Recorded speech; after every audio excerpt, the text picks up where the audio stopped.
उसने अपने देवरानी के लड़के की बलि दे दी और खून की 2 बूंदें पानी में मिलाकर खुद पी लिया। गांव में एक औरत का कोई बच्चा नहीं था। वह औरत गांव के मुखिया की पत्नी थी। उसकी शादी को काफी समय हो गया था। सब लोग उसे बांझ कहा करते थे। सारे गांव वाले उसका मुंह भी नहीं देखना चाहते। कहते थे कि इसका मुंह देख लिया तो पूरा दिन बेकार चला जाएगा। पर मुखिया की पत्नी थी, इसलिए लोग थोड़ी बहुत बातचीत कर लिया करते थे। एक दिन गांव में एक फकीर बाबा भिक्षा मांगते हुए आ पहुंचता है तो वह बातों ही बातों में उसका हाथ देखने लग जाता है और कहता है, आपको बच्चा नहीं है ना? वह बोली, आपको कैसे पता चला? हम हस्तरेखा में निपुण है और हाथ देखकर यह बता सकते हैं कि क्या होने वाला है, क्या होगा। अच्छा, तो यह बताओ कि मेरे बच्चा कब होगा? आपको भगवान ने बच्चा तो नहीं दिया, पर मैं एक रास्ता बताता हूं। वह सुनो, अमावस्या की रात को किसी एक ऐसे लड़के की बलि पीपल के पेड़ के नीचे दो जो अपने माँ बाप का एकलौता पुत्र हो, और उसके खून से अपने बाल धोना। फिर कहना, ये प्यासी आत्माओं, ये बलि मेरी तरफ से स्वीकार करो और मुझे एक पुत्र दे दो। 1 लोटे में उस कुएं का पानी भरकर उसमें उसके शरीर के खून की 2 बूंद मिलाकर खुद पी लेना और उस लड़के के सिर के बाल को अपनी साड़ी की गांठ में बांधे रखना, तो तुम्हें अवश्य एक पुत्र पैदा होगा। उस दिन के ठीक 3 दिन बाद अमावस्या थी। उसने अपने देवरानी के लड़के की बलि दे दी और खून की 2 बूंदें पानी में मिलाकर खुद पी लिया और उस सिर के कुछ बाल को काटकर अपनी गांठ में बांध लिया और बिना पीछे मुड़े अपने घर आ गई। सुबह गांव वालों को पता चला कि मुखिए के भाई के बेटे को किसी ने मार के वहां फेंक रखा है। जब यह बात मुखिए और उसके भाई ने सुनी तो वह नंगे पैर दौड़ पड़े। धीरे धीरे सारा गांव इकट्ठा हो गया। उस लड़के की मां का रो रो बुरा हाल हो गया था। तब किसी व्यक्ति ने हिम्मत जुटाकर उसके सिर को धड़ से जोड़ा और उसे नदी में बहाने की सलाह दी। वैसा ही किया। लोगों ने उस लाश को पानी में बहा दिया। सब लोग यही कह रहे थे, किसने किया? ये सब कैसे हुआ? सब लोगों के लिए यह घटना चिंता का विषय बन गई थी। जब मुखिया घर पहुंचा तो क्या देखता है कि उसकी पत्नी तो पकवान बना रही थी। वह बड़ी खुश नजर आ रही थी। मुखिया ने क्रोध में कहा, क्या तुम्हें इस बात का बिल्कुल भी दुख नहीं है कि हमारे भाई का बेटा मर गया है? वह पहले ऐसी नजरों से देखी जैसे कि उसे मार ही डालेगी। फिर कहने लगी, लड़का उसका मरा है, मेरा नहीं, मैं क्यों शोक मनाऊं? तुम पागल हो। तुम्हें तो खुश होना चाहिए कि अब तुम्हारा भी एक पुत्र आने वाला है, और यह जानकर और खुशी होगी कि वह इस जायदाद का अकेला वारिस होगा। मुखिया से रहा नहीं गया और उसे जान से मारने के लिए तलवार उठाने चला गया। वह अंदर तलवार ढूंढ रहा था पर तलवार नहीं मिली। जब वह पत्नी के बेद के पास पहुंचा तो क्या देखता है कि सारे कपड़े खून से लथपथ हैं और तलवार भी वहीं पड़ी है और उस पर खून लगा है। वह ये सब देखते ही समझ गया कि यह सब इसने पुत्र प्राप्ति के लिए बलि दी है। उसने उसे मारने का विचार बनाया कि अब भी मैं इसको मार दूंगा तो सब लोग मुझे गलत समझेंगे, और वह वहां से चला गया। उस दिन से गांव में ऐसी ऐसी घटना होने लगी। किसी की भैंस मर गई, किसी ने उसे मार डाला और उसके शरीर के अंग इधर उधर फैले पड़े जैसे कि किसी ने उसे नोच नोच कर खाया हो। तो किसी दिन किसी का कुत्ता तो किसी की बकरी मर गई। जिस तरीके से भैंस को किसी ने मारा। सुनो दोस्तों, अगर ये वीडियो अच्छा लगे तो अभी लाइक करो और चैनल को सब्सक्राइब कर लो, वरना रात को मैं तुम्हें ढूंढ लूंगी और खा जाऊंगी। था। ऐसी घटना से सारा गांव परेशान था। किसी को यह समझ नहीं आ रहा था कि आखिर हो क्या रहा है। एक दिन की बात है, मुखिया रात को अपने गेट के पास सोया हुआ था। आधी रात के समय उसे गेट खुलने की आवाज आई। वह जाग गया। उसने देखा कि एक औरत बाल फिकरे हुए आधी रात को बाहर चली जा रही। भादों की काली रात थी। चारों तरफ से आवाजें आ रही थीं। कहीं शियार तो कहीं कुत्ते भौंकते ऐसा लग रहा था। उसी की जैसे यह रात जाने क्या कयामत ढाएगी।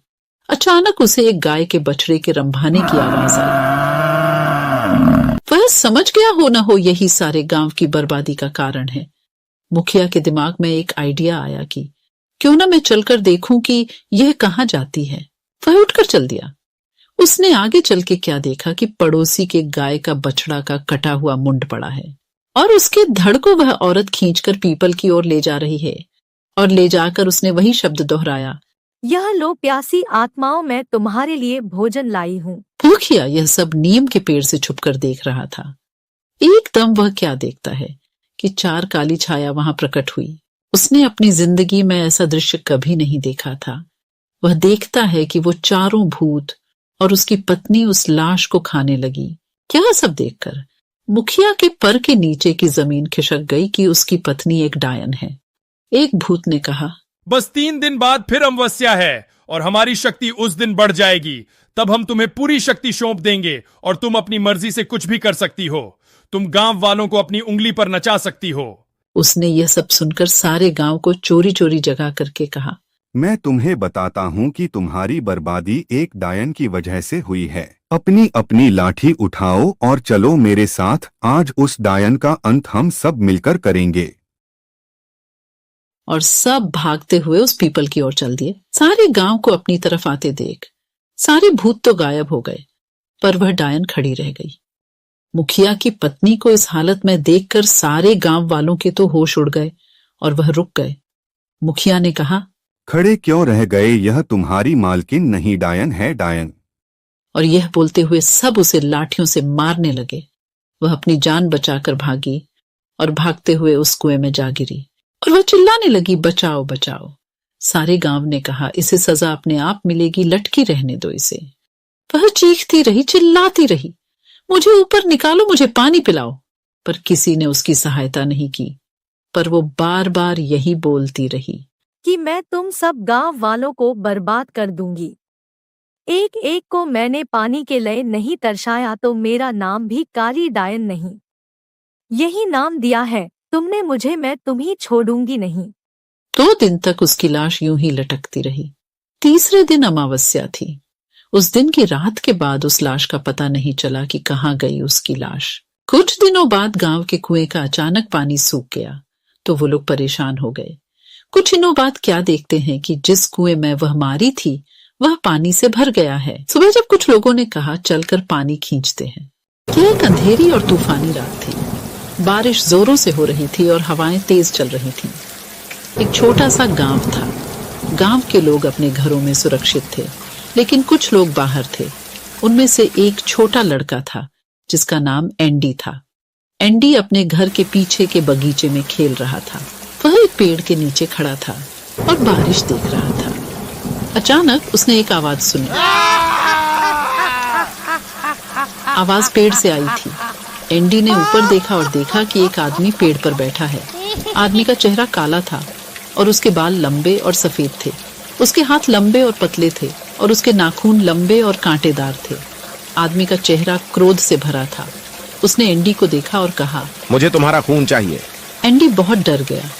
उसने भागने की कोशिश की, लेकिन आदमी बहुत तेज था। उसने एंडी को पकड़ लिया और उसके गले पर दांत गड़ा दिए। एंडी चीखता रहा, लेकिन कोई सुनने वाला नहीं था। आदमी ने एंडी का खून पिया और फिर वह गायब हो गया। एंडी को बचाया नहीं जा सका। उसका शरीर पेड़ के नीचे पड़ा मिला। उसके गले पर दांत के निशान थे।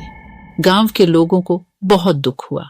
उन्होंने एंडी का अंतिम संस्कार दिया और उसके लिए प्रार्थना की। लेकिन एंडी की मौत अभी भी रहस्य थी। कोई नहीं जानता था कि आदमी कौन था और वह कहां से आया था। एंडी की मौत के बाद गांव के लोग बहुत डर गए। वे रात में या फिर तूफान में बाहर जाने से डरते थे। वे सोचते थे कि वह डरावना आदमी फिर से आ सकता है और उन्हें भी मार सकता है। लेकिन कोई भी कुछ नहीं कर सका क्योंकि वह डरावना आदमी बहुत शक्तिशाली था। आए दिन गांव में कोई न कोई व्यक्ति गायब हो रहा था, या फिर उसकी मृत शरीर खेतों या फिर पेड्डे के पास मिलती थी। एक दिन एक बूढ़ी महिला गांव में आई। उसने गांव के लोगों को बताया कि मैं एक जादूगर हूँ।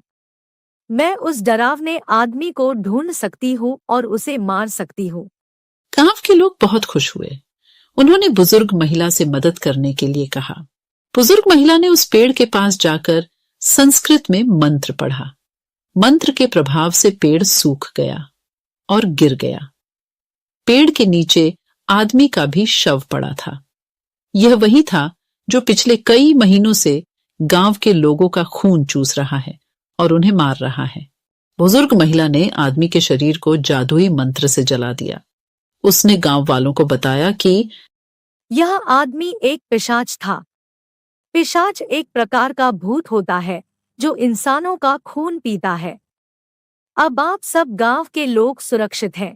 गांव के लोग बहुत खुश हुए। उन्होंने बुजुर्ग महिला को धन्यवाद दिया। बुजुर्ग महिला अब उसी गांव में रहने लगी और आसपास के दूसरे गांव में भी जाकर वहां के भूत पिशाचों को मारा करती थी। बुजुर्ग महिला ने जब से उस डरावने आदमी को मार दिया, उस समय से गांव में सभी लोग सुरक्षित थे। लेकिन पता नहीं कहां से एक चुड़ैल उस गांव में आ गई थी। वह चुड़ैल उस बूढ़ी जादूगरनी को खोजते हुए यहाँ आई थी, क्योंकि कई वर्षों पहले जब वह बूढ़ी जादूगरनी जवान हुआ करती थी, तब उसने इस चुड़ैल को एक पेड्डे में ही कैद कर दिया था, जिसके वजह से यह चुड़ैल कई वर्षों तक एक सुनसान जंगल के एक पेड्डा में बंधी रही थी। इसलिए उस चुड़ैल ने उस जादूगरनी महिला को मारने की प्रतिज्ञा ले रखी थी।